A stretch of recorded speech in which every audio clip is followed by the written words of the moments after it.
Next question जो है, name the following, आपको ओर बताना है zinc containing, the ore of zinc containing its sulphide. बहुत इजी है, वो क्या है, जिंक सल्फेट है। फिर आपको बताना है the most commonly used oxide ore of aluminium, आपको पता है वो कौन सी है, वो जो है वो है हमारे पास बॉक्साइट। कौन सी है वो हमारे पास बॉक्साइट है। और बॉक्साइट की फॉर्मूला क्या होती है, Al2O3, एल्यूमिनियम ऑक्साइड। तो ये बहुत सिंपल क्वेश्चन पूछे गए थे, फॉर्मूला बेस्ड। अब नेक्स्ट आपको ऑब्जर्वेशन बताना है अलग अलग केसेस में। एक क्या है हमारा, sodium chloride solution is added to solution of lead nitrate. तो सोडियम क्लोराइड ली गई और लेड नाइट्रेट लिया गया और इसकी रिएक्शन करवाई गई। तो ये भी क्या है, डबल डिस्प्लेसमेंट वाली रिएक्शन है और इसमें भी सोडियम नाइट्रेट फॉर्म होगी और साथ ही साथ लेड क्लोराइड फॉर्म होगी।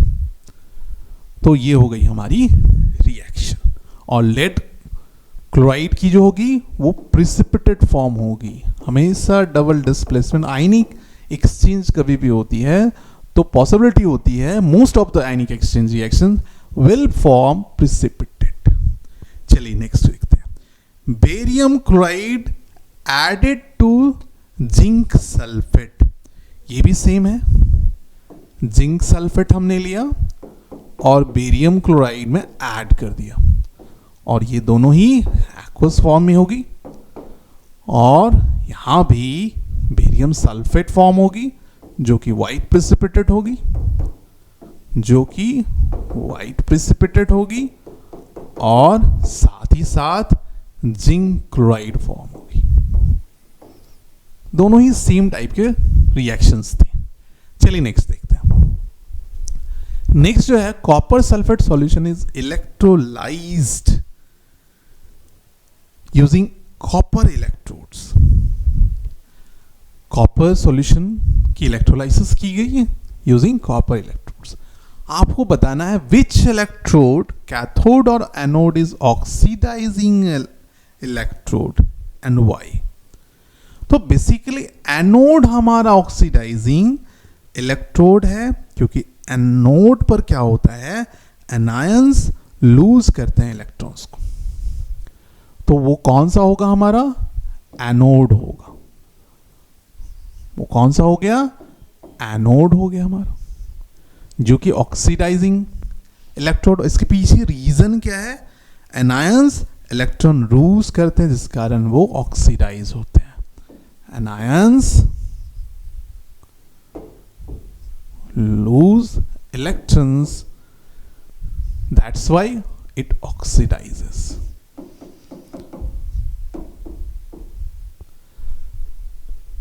नेक्स्ट पार्ट में आपसे पूछा गया, right the equation for the reaction occurring at the above electrode. अब जो एनोड पे जो रिएक्शन होने वाली है वो क्या होने वाली है, कॉपर जो है वो तो इलेक्ट्रॉन रिलीज करके कॉपर लिबरेट करने वाली है। ये जो है 2+, ये जो है वो लिबरेट करेगी। तो कैसे फॉर्म होगी, वो जो है कॉपर आयंस फॉर्म होंगे। कैसे फॉर्म होंगे, कॉपर आयन फॉर्म करेंगे। तो ये जो होने वाली है ये एट एनोड होती है। तो सिंपल सी चीज पूछी गई थी आपसे। चलिए नेक्स्ट चलते हैं।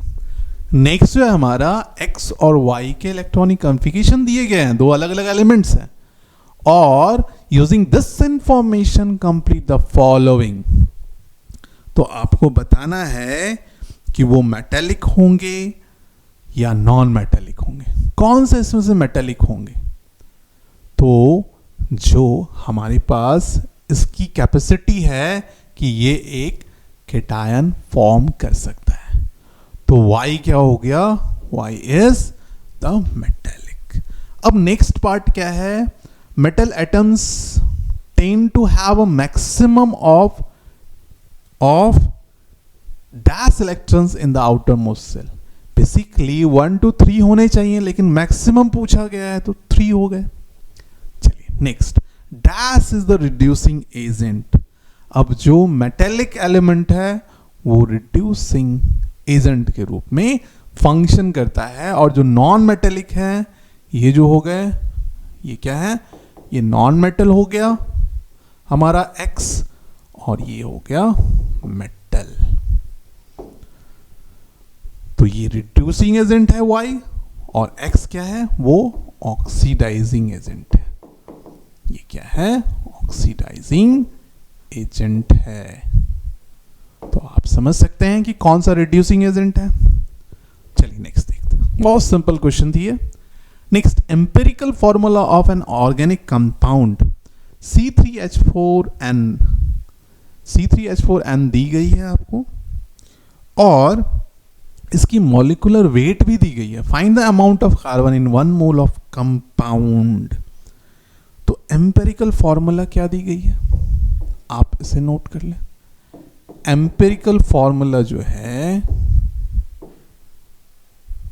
वो हमारे पास C3H4n,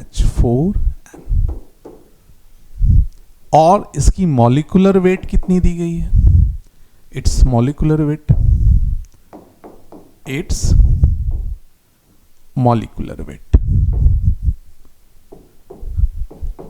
इसकी मॉलिक्यूलर वेट 108 दी गई है। आपको फाइंड आउट करना है अमाउंट ऑफ कार्बन। तो amount of carbon in 1 mole of compound वो क्या होगा, वो होगा molar mass of carbon into number of carbon atoms. तो अमाउंट ऑफ कार्बन जो होने वाला है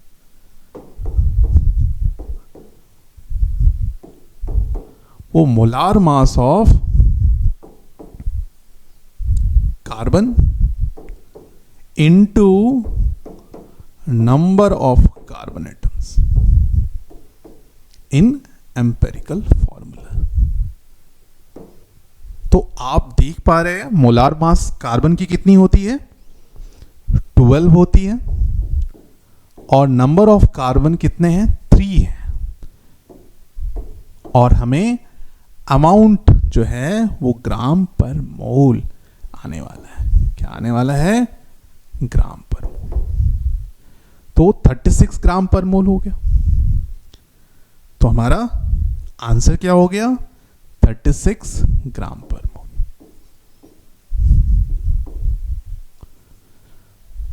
बहुत सिंपल थी, न्यूमेरिकल बेस्ड। यहां पर हमने एक फॉर्मूला अप्लाई किया। अगर आपको कभी भी अमाउंट किसी भी एटम की कैलकुलेट करनी हो उसके एम्पेरिकल फॉर्मूला से, तो उससे मोलार मास को आप उसके नंबर ऑफ एटम से मल्टीप्लाई कर देंगे और बहुत इजीली आप आंसर लेके आएंगे। अब देखिए ये नेक्स्ट क्वेश्चन है, Mahesh prepared a basic solution. Mahesh ने एक बेसिक सॉल्यूशन X प्रिपेयर किया है जिसका pH क्या है, 7 है, और जब pH 7 होती है तो बेसिक सॉल्यूशन प्रिपेयर किया दैट हैज pH 7। कभी उसकी pH वैल्यू 7 हुआ करती थी, लेकिन अब उसकी नेचर कैसी होगी, बेसिक हो गई। How will the pH of solution X changes of addition. तो एक बेसिक सॉल्यूशन हमें प्रिपेयर करना है किसे, मनीष को, और उसे क्या ऐड करना पड़ेगा, तो हाइड्रोक्लोरिक एसिड ऐड किया जाएगा या a solution of a base. तो ऑब्वियस सी बात है कि एसिडिक बनाने के लिए pH वो डिक्रीज हो जाएगी, pH क्या होगी, वो डिक्रीज होगी 7 से, और बेसिक बनाने के लिए pH इंक्रीज होगी। तो क्या ऐड करना चाहिए, तो ऐड करने के लिए बेसिस हमें what will happen with the pH, अगर HCl ऐड की गई तो pH की वैल्यू लेस देन 7 हो जाएगी, अगर बेस ऐड की गई तो वो ग्रेटर देन 7 हो जाएगी, और pH इक्वल्स टू 7 वो जो होती है वो न्यूट्रल होती है। वो क्या होती है, न्यूट्रल की होती है। चलिए नेक्स्ट क्वेश्चन है, the atomic number of an element of is 15। क्या दी गई है? 15 दी गई है। तो आपको बताना है कि to which group will this element belong to. तो 15 की इलेक्ट्रॉनिक कॉन्फ़िगरेशन क्या हो गई? 285। तो आप समझ पा रहे होंगे कि इसे किस ग्रुप में रखा जाए। तो ये जो बिलोंग करेगा ये कौन से ग्रुप से? 5A से। ये कौन से ग्रुप से बिलोंग करेगा? 5A से। चलिए नेक्स्ट क्वेश्चन देखते हैं, वो भी हमारा न्यूमेरिकल ही है, केमिकल रिएक्शंस पर।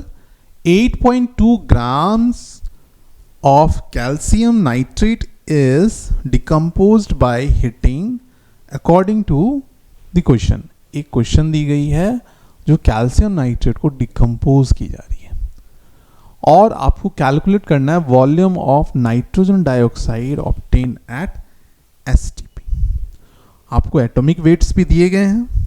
तो सबसे पहले हम लोग एटॉमिक वेट रिएक्टेंट और प्रोडक्ट के कैलकुलेट कर लेते हैं। तो कैल्शियम नाइट्रेट की क्या हो जाएगी? कैल्शियम नाइट्रेट की, कैल्शियम की हो गई 40 और नाइट्रेट जो है 3, 14 प्लस 3 इंटू 16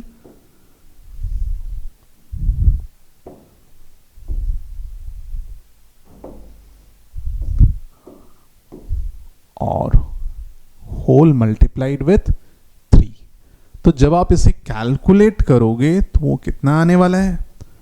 वो आने वाला है 328 ग्राम। ये कितना हो गया? 328 ग्राम। अब फिर उसी तरह कैल्शियम ऑक्साइड अगर कैलकुलेट करोगे तो वो कितनी आएगी? वो आएगी हमारे पास ट्वाइस ऑफ, तो मैं डायरेक्ट लिख देता हूं 112 ग्राम। और जब आप नाइट्रोजन डाइऑक्साइड कैलकुलेट करोगे तो वो कैसी? वो वॉल्यूम लेनी है एट एसटीपी। तो वॉल्यूम कितनी होने वाली है? 4 कितनी होती है? 22.4 लीटर में होगी। कितनी होगी? 22.4 लीटर। तो आप जब इसे मल्टीप्लाई करोगे तो इसकी वैल्यू आ जाएगी। तो आपको कैलकुलेट क्या करना है? आपको कैलकुलेट करना है नाइट्रोजन डाइऑक्साइड की वॉल्यूम क्या होगी। आपको पता है 328 ग्राम में कितने लीटर नाइट्रोजन डाइऑक्साइड है? 328 ग्राम में 328 ग्राम ऑफ कैल्शियम नाइट्रेट में नाइट्रोजन कितनी है? नाइट्रोजन जो है 4 contains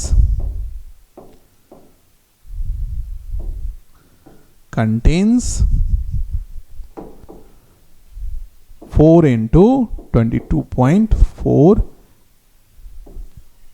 litre of nitrogen dioxide. ये इंफॉर्मेशन हमारे पास है केमिकल रिएक्शन से। अब आप दी कितनी गई है क्वांटिटी? दी गई है हमारे पास 8.2।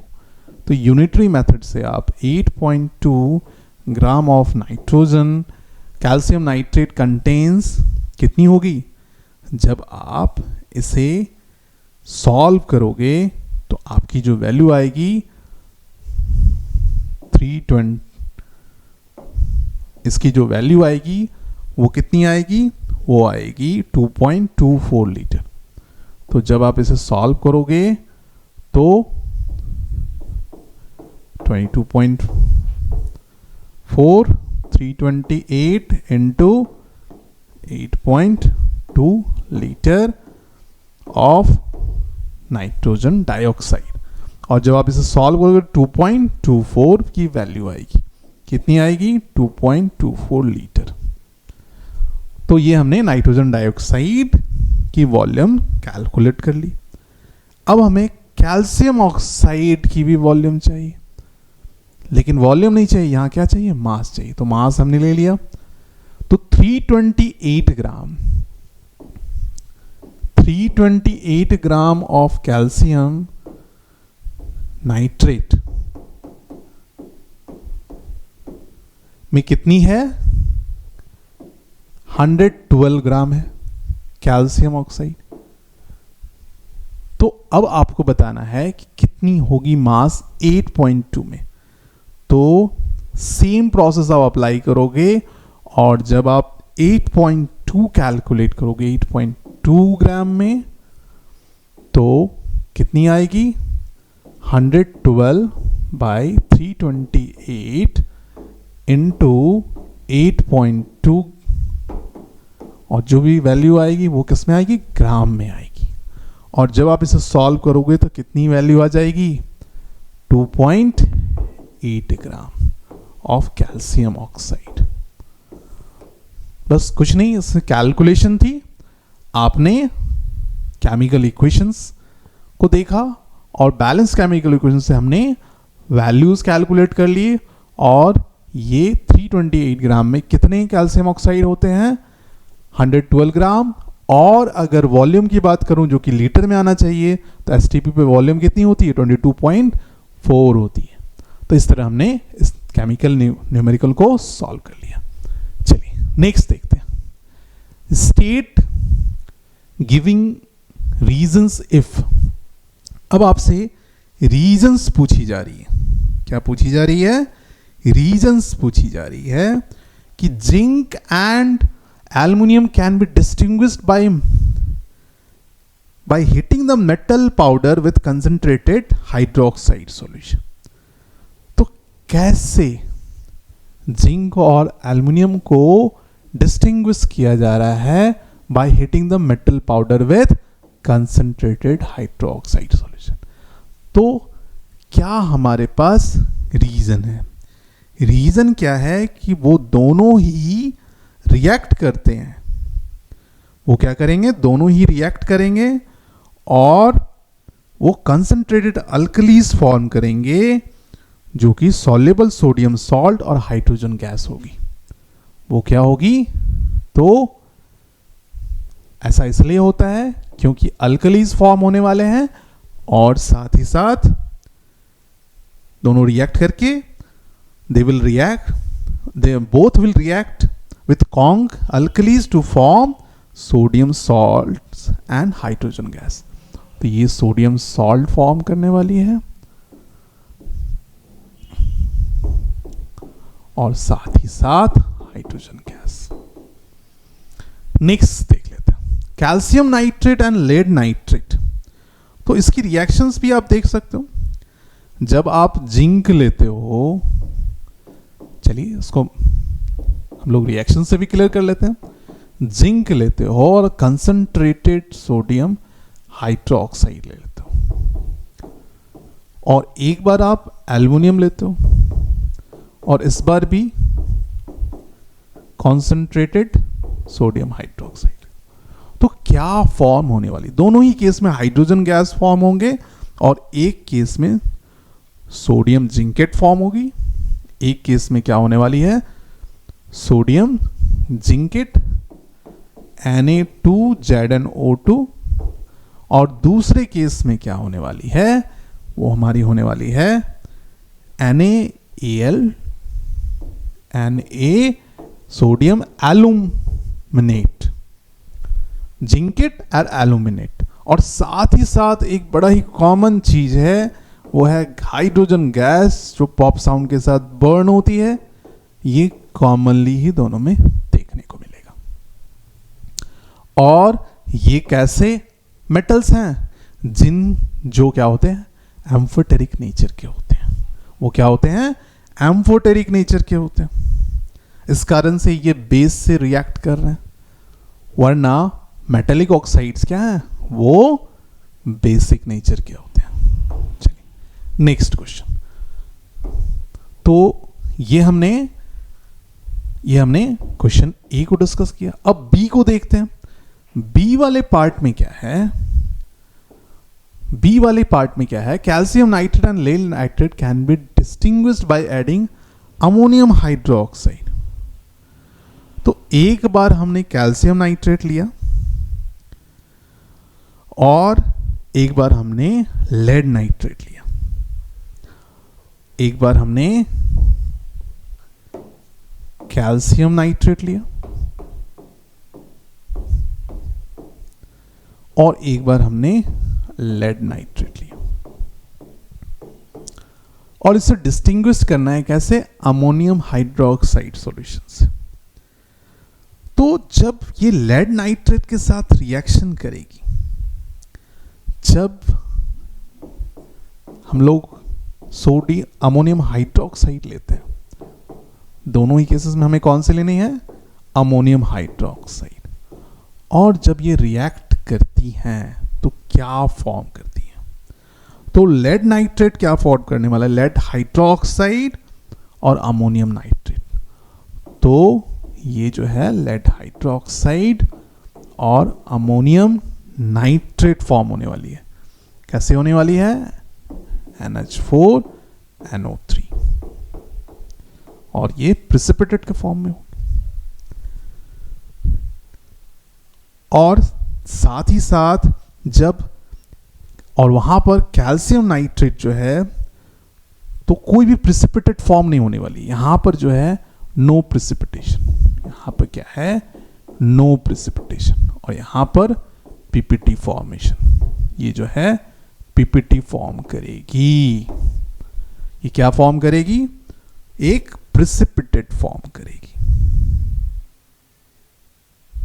लेकिन कैल्शियम नाइट्रेट को आप लोगे तो वो क्या होगी, वो कोई भी प्रिसिपिटेट नहीं फॉर्म करेगी। तो ये थी हमारी क्वेश्चन नंबर 8। चलो नेक्स्ट जो है, draw the electron dot diagram of hydronium ion. तो हाइड्रोनियम आयन का आपको इलेक्ट्रॉन डॉट डायग्राम बनाना है। तो इस कंडीशन में आप क्या करोगे, वाटर मॉलिक्यूल लोगे और एक हाइड्रोजन आयन लोगे। तो जब वाटर मॉलिक्यूल हम लोग लेते हैं, हमने H2O लिया और यहां पर एक X और ये आपस में शेयरिंग हुई, और दो जो हैं इसके आफ्टरमोस्ट मींस 4, और फिर यहां पर H plus ion, H plus ion जो हमारा होने वाला है वो 1+। तो जब ये हाइड्रोनियम आयन फॉर्म करेगी, हमें पता है कि हाइड्रोजन आयन जो है वो H2O के साथ, वाटर मॉलिक्यूल के साथ रिएक्ट करके हाइड्रोनियम आयन फॉर्म करती है। तो जब हाइड्रोनियम आयन फॉर्म करेगी तो वो कैसी होगी,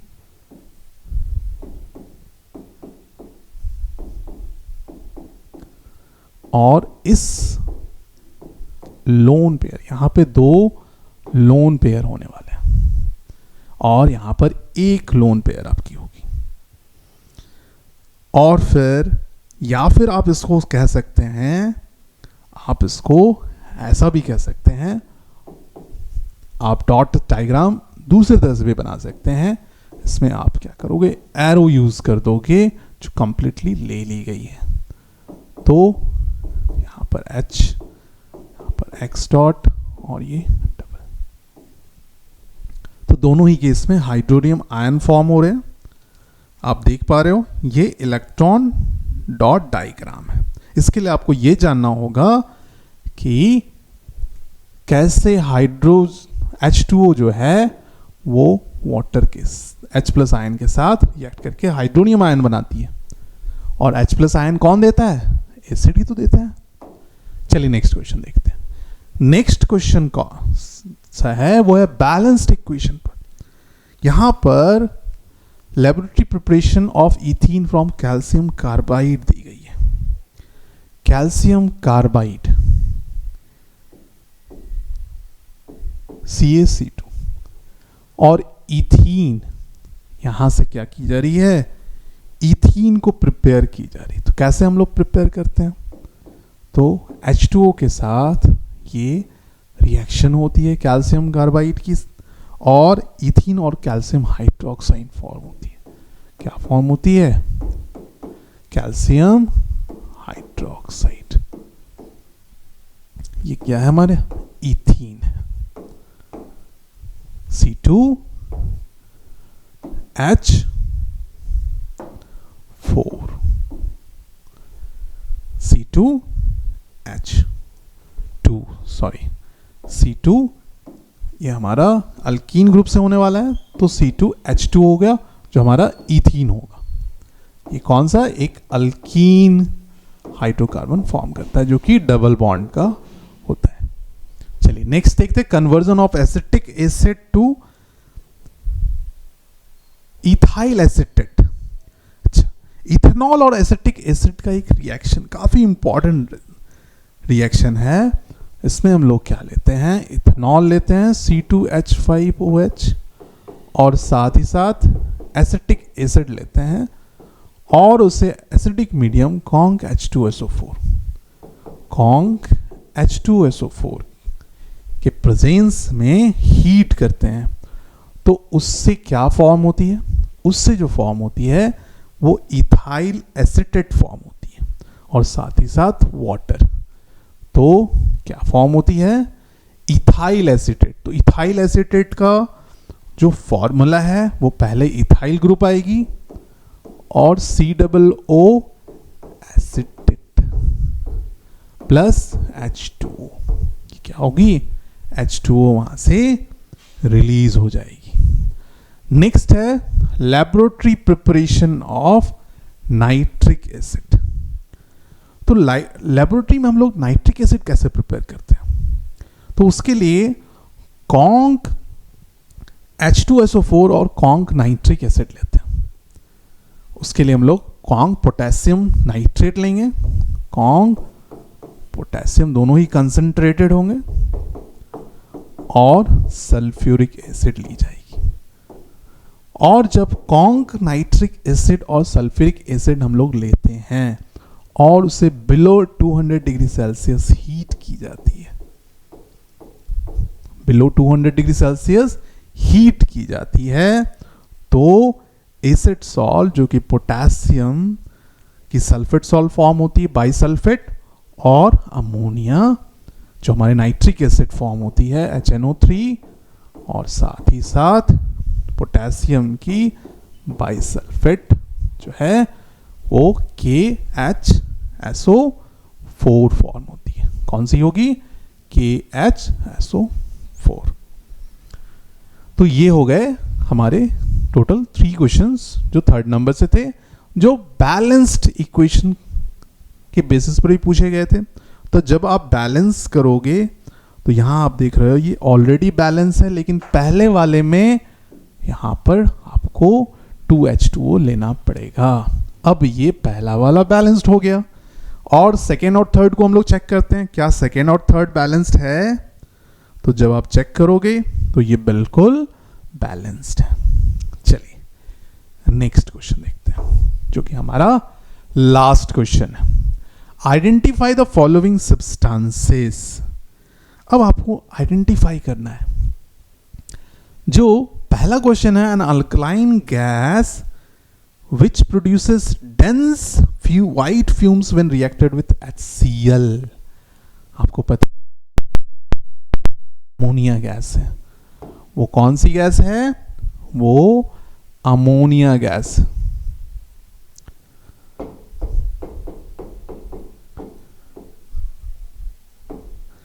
और वो जब रिएक्ट करती है HCl के साथ तो व्हाइट फ्यूम्स फॉर्म करती है। नेक्स्ट क्वेश्चन है, the anion present in the salt which produces a gas with the smell of rotten eggs। rotten egg पता है आपको किससे आती है? हाइड्रोजन सल्फाइड से आती है। तो इसमें आपको अनायन बताना है, तो अनायन क्या होगा? सल्फाइड, हाइड्रोजन सल्फाइड है ना, तो सल्फाइड जो कि हमारी S-2 होती है। रॉटेन एग का स्मेल किससे आता है आपको? हाइड्रोजन सल्फाइड से। When reacted with dilute HCl, तो एक फॉर्म होती है, सॉल्ट जब रिएक्ट करती है तो वो हाइड्रोजन सल्फाइड फॉर्म करती है। Particles present in strong electrolytes, तो वो बेसिकली स्ट्रॉन्ग इलेक्ट्रोलाइट्स क्या होते हैं? वो कुछ नहीं है, एनायंस ही होते हैं। क्या होते हैं? वो आयंस में होंगे। क्या होंगे? वो आयंस ही होंगे। वो क्या होते हैं? आयंस होते हैं। वो पार्टिकल क्या होते हैं? आयंस होते हैं, जो स्ट्रॉन्ग इलेक्ट्रोलाइट होते हैं। तो ये था हमारा आईसीएसई केमिस्ट्री के सैंपल पेपर का डिस्कशन। इससे आपको काफी हेल्प मिल रही होगी और साथ ही साथ आप ये खुद को डिटरमिन कर पा रहे होंगे कि आपकी प्रिपरेशन कैसी है और आपको किन किन टॉपिक्स में और ज़्यादा हार्डवर्क करने की ज़रूरत है। और हमारे वीडियो लेक्चर्स भी अवेलेबल हैं जो टॉपिक वाइज, चैप्टर वाइज आपको काफ़ी डेप्थ में हर एक चीज़ों को क्लियरली समझाती है और बताती है कि आपको इस टॉपिक में कैसे कैसे क्वेश्चंस, कैसे कैसे रिएक्शंस, कैसे कैसे क्वेश्चंस फ्रेम करके आपको बोर्ड एग्जामिनेशन देखने को मिल सकते हैं। तो आपकी प्रिपरेशन और अच्छी हो, इसके लिए आप वीडियो लेसन्स को भी सब्सक्राइब करें। Thank you for all, have a nice day.